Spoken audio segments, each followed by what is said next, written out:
What's up guys, Ruppy here, welcoming you to week 5 of the Breejex Battle Royale. I'm going to apologize in advance on several fronts. First off, you've probably noticed that this is a 720p video, not a 1080p video.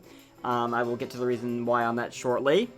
I also want to apologize for where things ended up when I played Howler last week.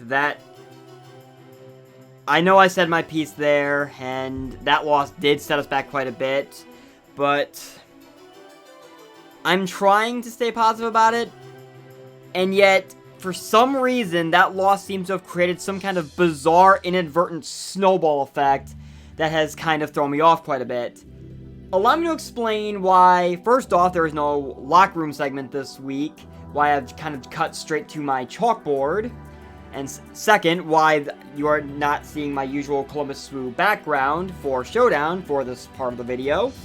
And 3, why the aforementioned 720p as opposed to my normal 1080p. At some point leading up to this, my PC has basically died. Fingers crossed that I will have it back up and running by the time I have to put this video out. I can almost guarantee you at this point that I'm not going to have it back in time to actually play this battle.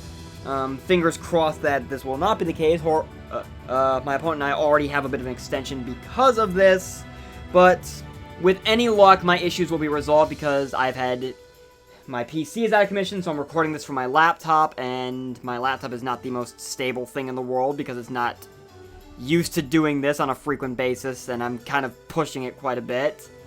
Also, the fact that my internet has been barely existent over the course of this same time frame, so we're going to see how well this plays out. The reason I'm not doing a locker room segment is because, I'll be upfront with you guys, I'm not even sure if I'm going to be able to play this game on Wi-Fi this week. There is a chance that I may end up having to play this game on Showdown, just because my Switch is not even able to find the Wi-Fi in my house.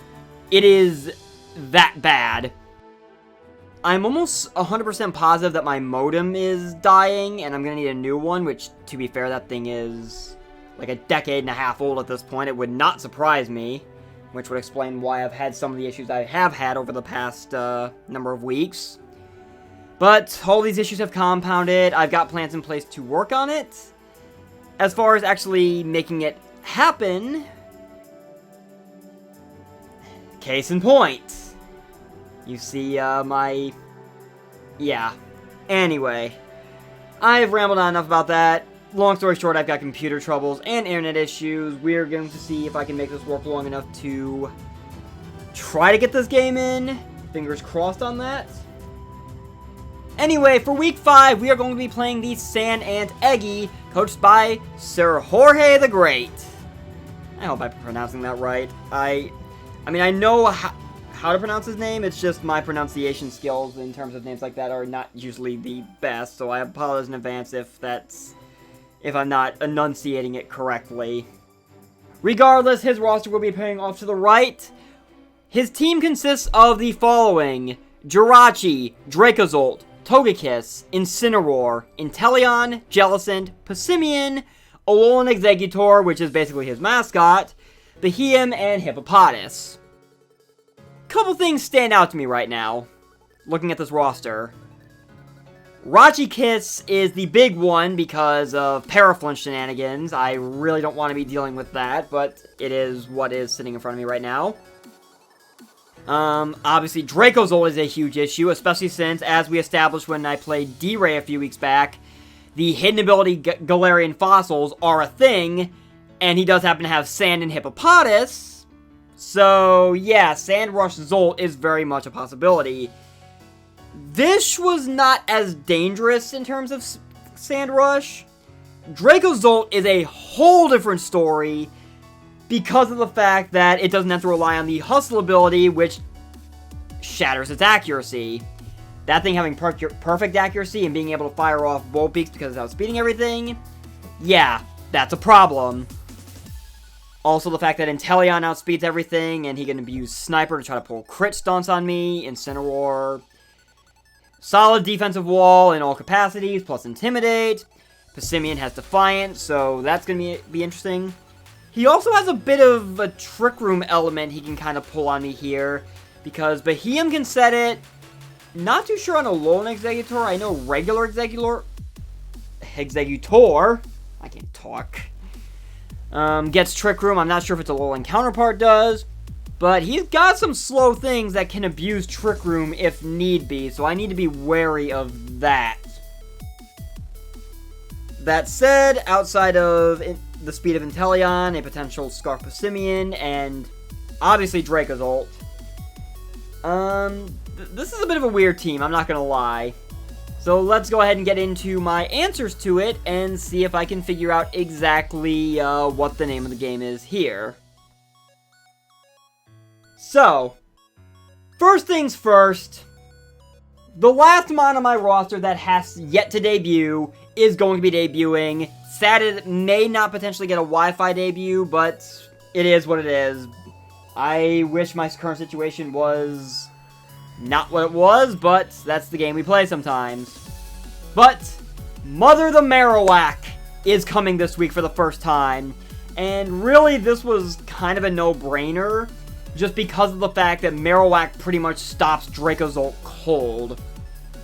I've got a Thick Club because that's Marowak's signature item. It basically doubles its attack. Max attack, quite a bit of bulk scattered around everywhere. I'm running, what is it? Adamant Nature. I contemplated potentially running Brave and potentially making this thing a potential Trick Room user, but I figured I'm fine enough with what I've got right now, just because I want Marowak to potentially be able to outspeed the likes of Behemoth to hit that thing hard if necessary. Same with Hippopotas. Alolan Exeggutor is kind of a toss-up, depending how things play out. Stealth Rock, Boomerang, Knockoff, and Iron Head is what we are going with. Iron Head is to threaten the Togekiss. Knockoff is just to get rid of items. Boomerang is obviously stab and is not being affected by grassy terrain, which, as per usual, we will get to soon enough.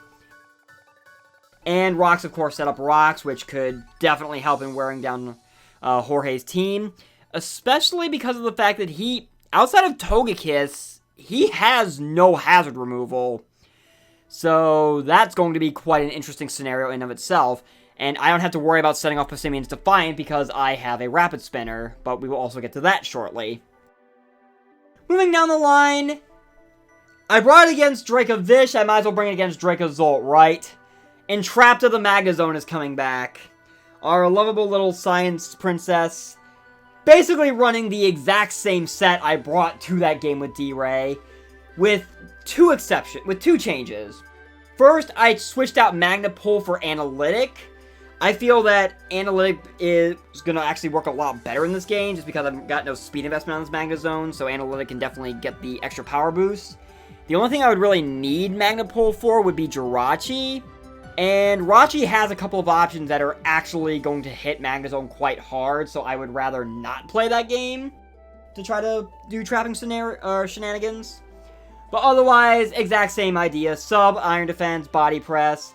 I switched out Flash Cannon for Thunderbolt because Flash Cannon would have really only been useful for Togekiss, whereas Thunderbolt hits that just as hard, on top of giving me stab against Inteleon and Jellicent, which is always appreciated in being able to threaten the two water types he has. Next up, might as well get to my Rapid Spinner. The Ruin is coming back, and I think the Ruin is actually going to be playing a huge role in this game, mostly because of the aforementioned lack of hazard removal that Jorge does possess. I've got Black Sludge, I've got Clear Body, basically the same, I'm pretty sure this is the same spread I ran against D-Ray for Dracovish. 156 speed is able to outspeed an Adamant max speed Dracozolt outside of Sand if he does run Sand Rush, which I'm almost positive he does. Rapid Spin allows me to get rid of hazards, so if he tries to set them up, I can get rid of them without risking triggering Passimian's Defiant in any way. Scald and Sludge Bomb are stab to cover pretty much everything I would need to.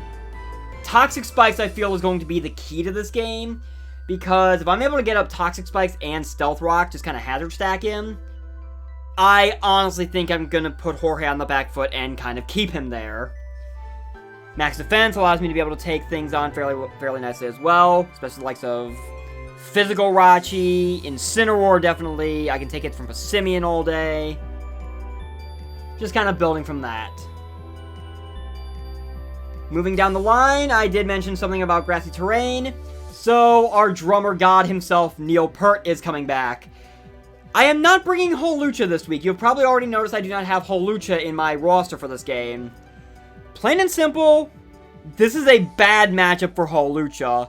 It really does not deal well with Rachi Kiss at all. I mean, I can run Limber to try to get around potential Paraflinch shenanigans, but even then, it's really not eating stab hits from Rachi and Togekiss anyway, and a Sandrush Dracozolt definitely threatens it, and Holucha's actually not doing that much back to it, to be perfectly honest. On top of Incineroar's Intimidate causing some issues as well.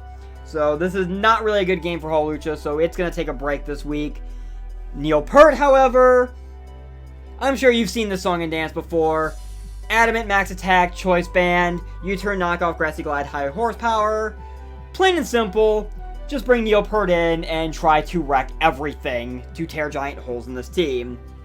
That's the basic name of the game here. That's kind of been the basic name of the game for Neopert all season.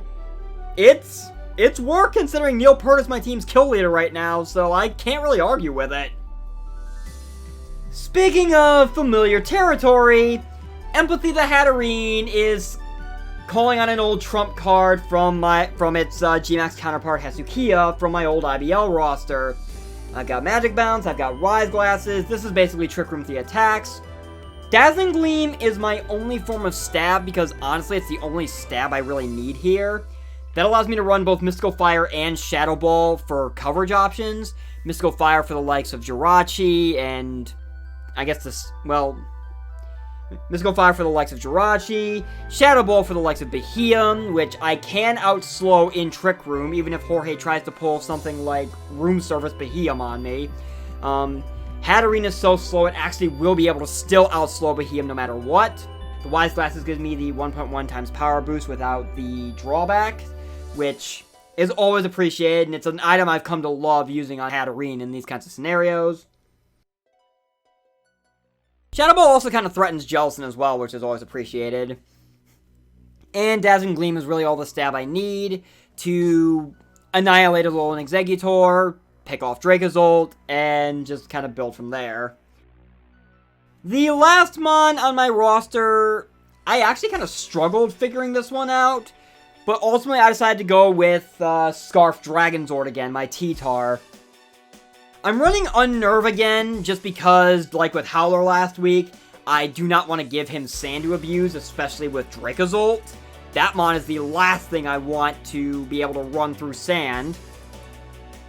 164 speed with a Jolly Nature, I believe outruns everything that is basically not Inteleon, but also the likes of... I have a feeling things like Rachi, Togekiss, and whatnot, and Passimian, he could Scarf. Basically, outside of Inteleon, everything that's not Scarf, T-Tar certainly outspeeds it. I'm pretty sure I benchmarked specifically for Jirachi, because it's his next fastest after Inteleon. Stone Edge's Stab, and actually tears through a good chunk of this roster. Crunches for Jirachi. High Horsepower is also kind of for Rachi, but is more so for Dracozolt, and... Well, Incineroar actually does not like taking Stone Edges, actually. Ice Punch is there specifically for Alolan Exeggutor. I guess to a lesser degree Hippopotas as well. But definitely the Alolan Exeggutor, because I have a feeling Jorge is actually going to try to tear through me with Alolan Exeggutor. I am actually very wary of that mon. Probably more than I should be, but I am not going to discredit the man's mascot. If he can find a way to use it effectively against me, then I need to be prepared. So that's going to do it for the team builder. Fingers crossed we'll be able to do this on Wi-Fi, but I cannot make any promises. I don't think my internet's going to hold up, especially since my Switch is having a hard time trying to even find my Wi-Fi, let alone stay connected to it. So, we will see how this turns out, and I will be right back when it is battle time. Alright guys, it is battle time, and I'm going to go ahead and apologize in advance because you have probably already noticed what's on the screen. I'm recording this well after the fact because obviously this is a replay, so this is going to be post-commentated. It did end up having to happen on Showdown. By this point in time, as of when I'm actually recording this, I actually do have my, all my stuff figured out. All my stuff taken care of. My internet is fixed, my PC is fixed and back, thank God for that. As of when this game was played, however, neither of those were the case, so we played on Showdown. I am honestly surprised my computer managed to cooperate long enough with what I had of the internet at that point in time to actually get this to work. My Switch just could not find our basically non-existent internet, so that was unfortunate, but it is what it is. So, this ended up having to be played on Showdown. So, looking over the teams, you guys all saw my roster. Jorge ended up bringing Dracozolt, Alone Exeggutor, Incineroar, Jirachi, Hippopotas, and Passimian. So, he definitely had Sandrush Zolt shenanigans in mind if he brought the Hippo. No Togekiss was a little surprising, because I figured that would have been a great answer to Rillaboom, even though both it and Rachi were Hawlucha answers. I would have figured Togekiss probably would have been the more likely just because of Rillaboom, but maybe he was fearful of Tentacruel. Regardless, let's go ahead and get into this and see how it plays out. Since this is Showdown, I'm going to have a little more control over being able to start and stop as needed to elaborate on some points. But let us go ahead and get into the battle, shall we? So, alright, the battle begins. I decided to lead with Neopert as he ends up leading with his Incineroar. Ramuspurio. That's kind of clever, actually. I just go ahead and U-turn out to get some nice damage off just because I am banded and I obviously don't want to be taking any fire moves. I go into the Ruin to take the Flare Blitz that comes. And we're about to see something really interesting already with this next turn as all the recovery happens. I set up my first layer of Toxic Spikes because I feel I'm free to do so. And then this happens. Neither Jorge nor myself were aware going into this that apparently I knew Parting Shot wasn't going to work as far as lowering my stats because of Clear Body. I did not realize that because my stats were not lowered, period, Parting Shot's switching function also did not work. That was surprising to me. I would have figured the stat drop would have failed, but Incineroar would have still been able to at least switch out. But since that's not the case, which neither Jorge and I talked after the game, neither one of us was aware of this, so that is interesting to note for the future. But because of this, as we're getting back to the battle now, all the recovery ends up happening. This basically allows me to be able to get my second layer of T-Spikes up pretty much scot-free, as he has to hard switch into Rachi on this turn now, which I'm pretty sure was his original plan, just a turn late. I proceed to switch into T-Tar at this point because I don't want to be taking any sort of Psychic move, but I end up walking right into a Drain Punch, so kudos to Jorge on predicting that. Still, I decided to go for the Crunch just in case he's not Scarfed, which it turns out he's not. I am going to lose T-Tar to a U-turn, but I do get a significant amount of damage off on Rachi to the point where I feel like it's effectively dead already. He goes back into Incineroar, which is not going to be able to do any intimidating because of that scenario. I go into Tentacruel, and he ends up switching into Passimian to eat the Scald, on top of the Toxic it is now sustained because I have both my layers of T-Spikes up. I follow this up with a Sludge Bomb because it's a little more powerful than Scald in this scenario, which is going to be able to do a significant amount of damage to Passimian as he just U-turns out just to get back into Rachi. I stay in knowing I can take a Zen Headbutt, figuring I can just get a Scald off and kill Rachi, but of course that does not happen because Rachi flinched shenanigans, which is going to cause me to have to switch out into Neopert at this point to take the following Zen Headbutt, which is fine. This Rachi is getting a ton of health back, but I still go ahead and go for the Grassy Glide anyway, figuring I just get a big hit off on something. And because of the choice band and the terrain boost, Rachi is out of the picture. Thank God for that. Unfortunately, this is where Sir Eggy himself comes in, and I get Rillaboom right on out of there, and basically sack the Ruin at this point to the oncoming Leaf Storm, which, yeah, Jorge realized Leaf Storm in grassy terrain, that is definitely going to hurt. I do have this thing Toxic, however, and I immediately go into Empathy to take advantage of the fact that he is -2, and just fire off a Dazzling Gleam as he switches into Hippo to get his Sand up. Now at this point, with the Sand up, I wouldn't think he would necessarily risk a flat switch into Dracozolt just because of the fact that obviously I can Dazzling Gleam again, it's going to kill Hippo, and Zolt certainly doesn't not want to be switching straight into that. But I decide to play a different kind of game instead of just outright killing this Hippo with this next move. Because I can pick Hippo off, and I know that, and I have a feeling he's probably just going to stay in, even though it burns a turn of sand, just because I can... He doesn't want to... He would rather... I would presume he would rather sack Hippo to be able to get the safe switch into Zolt and then start going from there. So figuring this is the case, I feel this is a prime opportunity. Empathy is going to be able to take the Earthquake that falls, especially since I do have my Grassy Terrain up still for at least another turn. But I go ahead and set up Trick Room to basically cut his potential Zolt shenanigans off at the knees. So now I proceed to D-Gleam and take Hippo out of the equation. And knowing that he's not going to go into Zolt now, Empathy is basically free to start destroying at this point.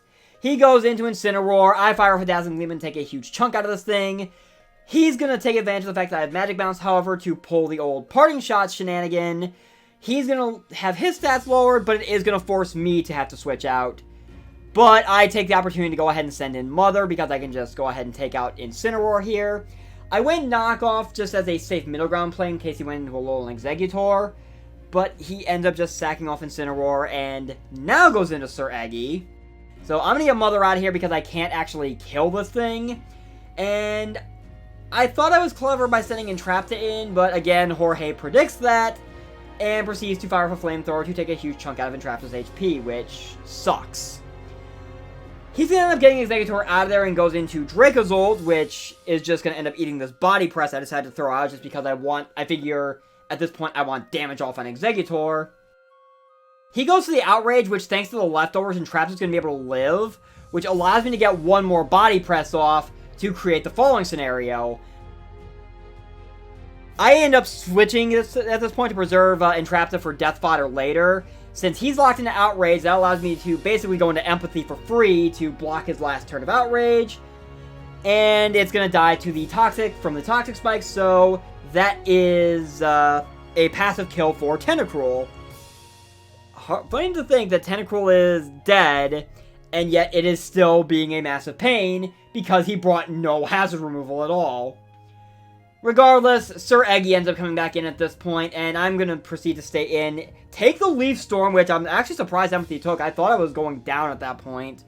But it does allow me to get off the Dazzling Gleam and get Alolan Exeggutor out of there.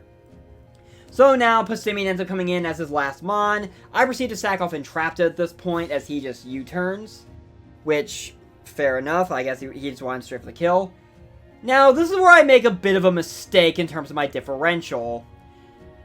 I decided to go into Mother because I think I got a little greedy here.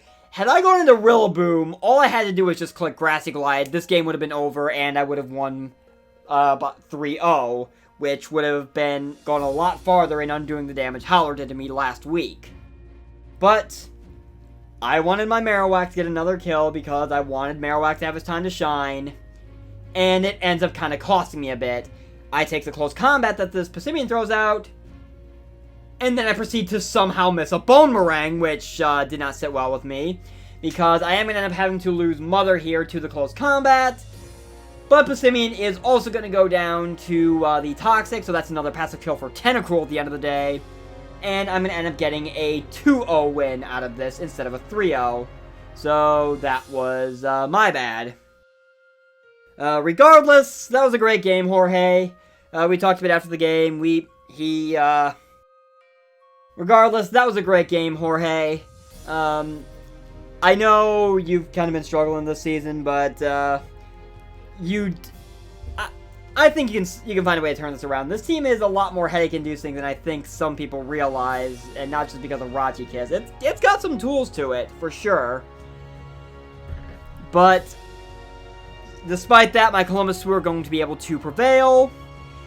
We get out of here with at least fixing some of the damage done last week. Not as much, because again, I got a little greedy there at the end. That was my bad. But regardless, I apologize that this was a bit of an awkward format, because 1, showdown, 2, somewhat lower quality video, because I am kind of actually in a bit of a rough spot right about now.